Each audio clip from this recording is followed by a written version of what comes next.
Bonjour à tous et à toutes, je vais vous présenter aujourd'hui en vitesse le logiciel Microsoft Visual Basic. Donc c'est parti, je le lance. Alors ce logiciel permet de créer des logiciels dans le langage BASIC, l'abréviation VBNet. Donc c'est parti, voilà le logiciel. Nous allons créer un projet. Ce projet, on va l'appeler tuto, comme ça. Tuto, voilà. Ensuite, ici vous avez des choix. Vous avez le choix du style de l'application. Vous avez les deux styles très connus ici, mais ensuite des autres que nous ne parlerons pas, c'est ces trois-là. Je vais commencer par vous expliquer qu'est-ce que c'est application console. Alors application console, c'est un logiciel dans ce style-là. En fait, tout est linéaire, comme ça, c'est que du... Tout se passe comme ça, il n'y a pas vraiment de visuel. Tout se passe dans cette boîte noire. Alors c'est pas vraiment très beau et très utilisé. Alors, ou bien c'est souvent utilisé mon arrière-plan. Bon, pour votre premier logiciel, je vais que vous montrer des applications Windows Form. C'est des applications sous cette forme, c'est-à-dire la même forme que ce logiciel Paint. Voilà, forme classique quoi. Donc c'est parti. Ok. Donc voilà. Donc nous avons notre fenêtre du logiciel que nous étudierons un petit peu plus tard. Donc ici vous avez les paramètres. Alors, pour créer un nouveau projet, comme nous venons de le faire, pour ouvrir un projet, ouvrir un fichier, ajouter un projet, voilà, ainsi de suite. Enregistrer tout pour enregistrer le projet, tous ces fichiers liés. Ensuite, qu'est-ce qu'il y a? Recherche rapide. Ça peut être pratique dans le code si jamais vous devez chercher quelque chose, voilà. Autre fenêtre. Ah, fenêtre. Toujours avoir cette fenêtre-là, liste d'erreurs, parce que c'est vraiment, mais vraiment très utile. Ça indique tous les problèmes au niveau code, au niveau pendant le débogage et voilà. Ensuite, boîte à outils, toujours à avoir aussi parce que sinon on ne peut plus ajouter de boutons ou quoi que ce soit à votre fenêtre. Aspect visuel, je vous montrerai ça un peu après. Alors, qu'est-ce qu'il y a encore là? Il n'y a rien de spécial. Là, c'est pour ajouter des éléments, mais c'est la même chose que ça, je vous expliquerai après. Ensuite, nous avons démarrer le débugage. Alors, démarrer le débugage, c'est lancer le logiciel en mode débugage. Alors, débugage, en fait, ça lance le logiciel, mais s'il y a une erreur, au lieu de vous afficher un gros message d'erreur qui fait de Windows, quoi, ça vous affichera directement au niveau du code où est l'erreur ou à quelle ligne ça a craché. Voilà. Et ça vous indiquera justement là dans cette petite fenêtre quelle est l'erreur. Donc voilà. Donc c'est très pratique. Donc nous avons encore générer tuto. Alors ça génère l'exécutable.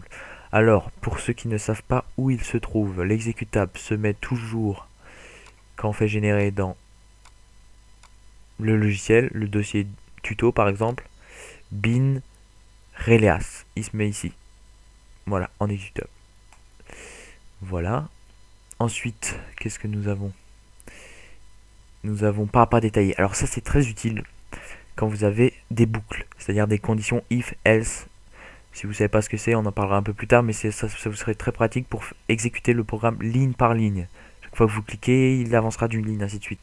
Pour voir dans quelle boucle il rentre, dans quelle il sort, ainsi de suite. Voilà, bon, pas rentrer trop dans les détails non plus. Ça c'est pour la base de données. Voilà les fenêtres, voilà. Ensuite, nous avons ici, alors, ça c'est toutes les fenêtres, tous les fichiers qui sont liés au projet. Donc le nom du projet et la forme 1. Paramètres. C'est pas de forme, c'est forme 1, c'est cette fenêtre là. Alors on peut ajouter une forme, on peut l'ajouter juste comme ça, c'est aussi simple, nouvel élément. Et là c'est la même chose qu'avant, on peut ajouter aussi des classes ou des modules. Et là Windows Form, forme 2. Voilà, forme 2. Alors nous avons cette forme. Alors il n'y a pas de différence, on va juste ajouter un petit truc pour que ça soit différent. Donc cette forme. Vous voyez bien la différence, c'est deux trucs différents. Tac. Tac. Voilà. Donc c'est rien de spécial. Donc propriété. Alors ici vous avez tous les paramètres du logiciel. Tuto, ce sera le nom du logiciel quand il sera créé en exécutable. Tuto.exe. Avec le bouton générer que je vous ai montré avant. Voilà. Alors ça c'est l'icône. Vous pouvez choisir l'icône de l'application, l'icône qui s'affichera ici en bas. Ensuite, formulaire de démarrage. C'est quand vous lancerez l'application, quel formulaire il affichera. Par exemple ici on a forme 1, forme 2. Mais vous souhaitez que votre application, quand il se lance sur cette forme, celle-là où il y a le bouton. Et ben en fait, il faudra donc régler ici forme, c'était là 2. Donc il faudra ici régler forme 2. Voilà, alors l'action sera là-dessus. Après, quelque chose de très utile. Attends, je vais d'abord dire ça. Information de l'assembly. Ce sera les paramètres. Le titre de l'application, le nom de la société, le nom d'auteur, les copyrights, ainsi de suite. Ce sera ce qui sera affiché quand vous laisserez la souris sur l'icône, qui est par exemple sur le bureau ou dans un document. Voilà. Ensuite, vous pouvez... Ouais, voilà ce que je voulais dire. Ici, écran de démarrage. Très utile. En fait, quand vous lancez votre application, la plupart des applications, ils vont charger au début, charger plein de données. Par exemple, pour voir quelle version est en ligne, si cette version sur l'ordinateur du client est bien à jour, si c'est bien la dernière version, ainsi de suite. Ça peut prendre un peu de temps. Alors, pour faire patienter l'utilisateur, et pour lui montrer que l'application a bien été lancée, il vous est possible ici de choisir un écran de démarrage. Alors, par exemple, on crée un fichier qui s'appelle ajouter nouvel élément, et on met un splash screen écran de démarrage là. Ça se dit splash screen aussi. Écran de démarrage, et alors quand l'utilisateur lancera le logiciel, il verra cette image avant que le logiciel se lance. Alors pour vous montrer une démonstration, ici nous avons l'image pendant que le logiciel se lance, et voilà, le logiciel s'est lancé. Voilà, ceci est un splash screen, un écran de démarrage. Donc voilà. Nous allons retourner dans les paramètres. Voilà, on n'a pas besoin. Donc compiler, pas rentrer dans les détails là-dedans. Là je vais pas rentrer dans les détails. Référence, pas rentrer dans les détails non plus. Ressources, alors là c'est tous les fichiers qui seront mis sur le logiciel, c'est-à-dire quand il sera rendu, tous les logiciels seront dans l'exécutable. Alors par exemple on peut importer des images, ainsi de suite, du bureau ou n'importe des documents. Vous importez tout là-dedans, des images, des musiques, des vidéos, j'ai jamais essayé, bon j'en ai jamais eu l'utilité non plus. Mais vous importez tout ici, et après au niveau code, vous ferez juste une petite référence vers cette zone-là. Voilà. Et ensuite paramètres, signature, tout ça je ne touche pas, alors c'est pas la peine. Publier, on parlera peut-être plus tard de publier, et des ressources, des références pardon. On parlera peut-être un peu plus tard de ça, mais pas tout de suite. Donc voilà, on a vu les paramètres du logiciel, comment créer de nouvelles fenêtres à notre projet. On a aussi expliqué tout ce qu'il y avait là-haut. Donc maintenant je vais vous montrer quelques petits trucs utiles au niveau des paramètres de la fenêtre. Donc déjà vous avez pu voir qu'ici il y a tous les boutons qu'on importe sur la fenêtre, tous les trucs quoi, tous les petits outils, petits objets pardon, ça s'appelle des objets. Voilà, boîte à outils, voilà. Bon, on va pas parler de ça tout de suite hein.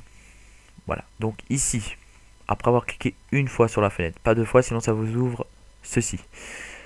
Et ceci est en fait le code qu'il y a derrière la fenêtre. Quand la fenêtre se lance, il se passe ce code là.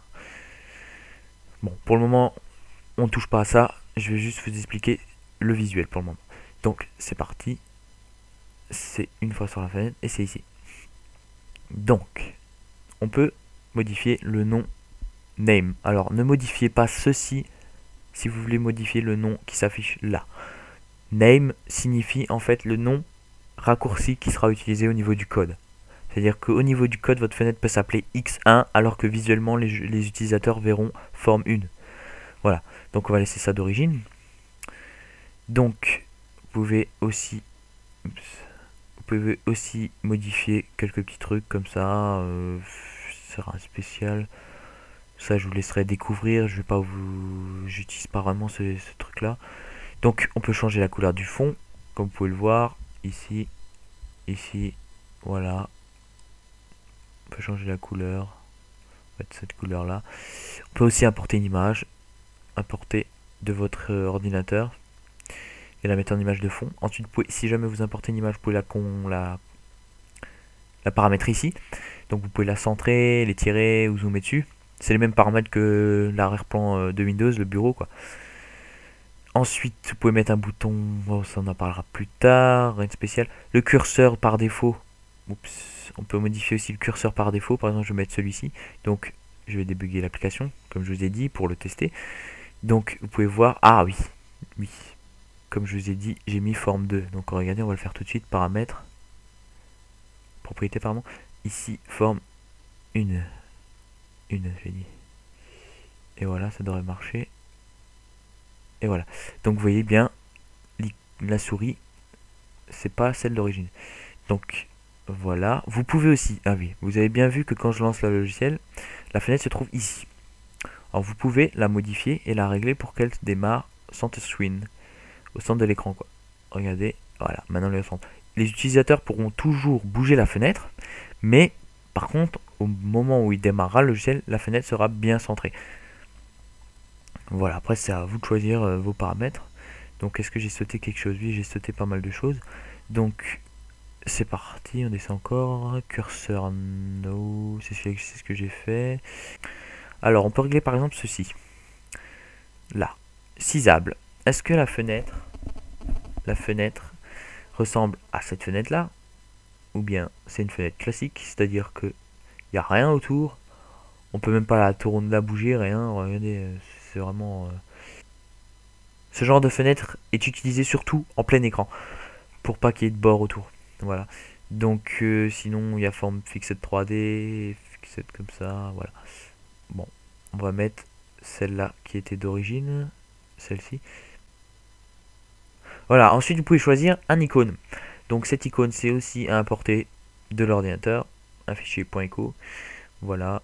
Ensuite vous pouvez encore... Ah, ça c'est pratique. Vous avez pu voir que quand je lance la fenêtre, vous l'avez peut-être pas encore vu, je peux la redimensionner.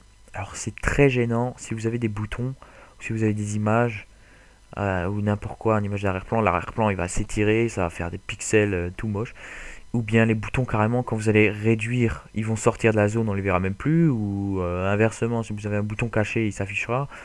Bon, c'est vraiment n'importe quoi. Alors ce qu'il faut faire, c'est simple. Une fois que vous avez déterminé votre taille ici, elle s'affichera là, un peu plus bas la taille. Là. Alors vous faites CTRL-C pour copier, ou clic droit copier, ça marche aussi. Et vous collez là et là. À ce moment-là, quand l'utilisateur utilisera votre logiciel, il ne pourra plus la redimensionner. Comme vous pouvez voir ici, c'est vraiment impossible. C'est bloqué quoi. Alors encore un truc oui, ceci. Ce bouton-là, ainsi que celui-ci, il est possible de les désactiver.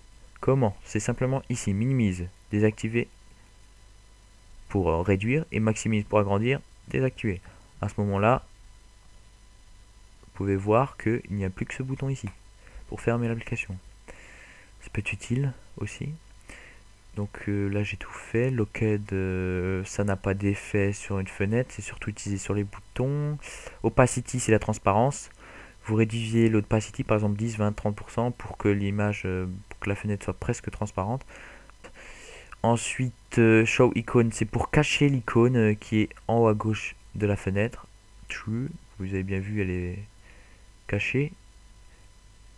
Et voilà. Show icon text bar. Alors ça c'est pour montrer l'icône dans la barre des tâches. Alors la barre des tâches, c'est, je sais plus si c'est là. Attendez, je vais tester.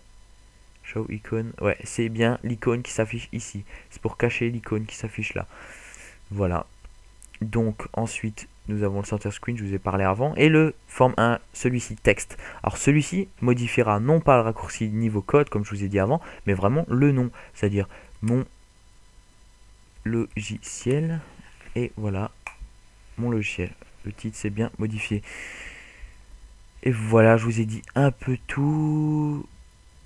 Bon, j'ai sauté pas mal de choses, mais c'est parce que c'est pas vraiment des choses que vous utiliserez au début, ou si vous les utilisez, ben, après, ça sera à vous de découvrir. Hein. Je vais pas tout expliquer, ça prendra vraiment du temps.